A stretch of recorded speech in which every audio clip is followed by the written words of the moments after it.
Hello guys, আসসালামু আলাইকুম। আশা করি সবাই ভালো আছেন, সুস্থ আছেন। আমি আপনাদের দোয়া ভালো আছি। ড্রাইভারে যে এত প্যারা দেয়, এত প্যারা দিতে দিতে জীবন শেষ। গাড়িটা কিনছিলাম অনেক টাকা দিয়ে, গাড়িটা কাজ করতে করতে একবার জান বাড়িয়ে গেল গা। এখন আমি ড্রাইভারে জিজ্ঞেস করবো যে গাড়ি কি সমস্যা।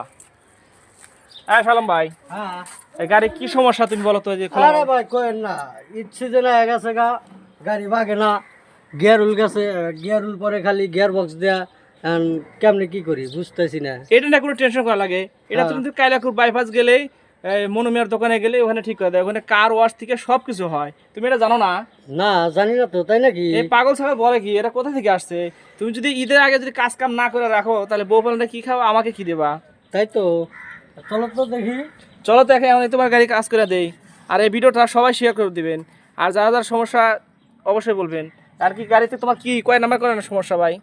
এদিকে দেখো, জি, কয় নাম্বার কোনো সমস্যা তোমার গাড়িতে? বুঝিনি।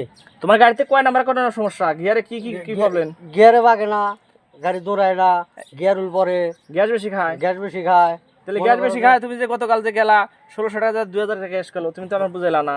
তাহলে মালিক বাঁচবো কি আর তুমি কেমনে বাঁচবা? এটাই তো জানি নাই।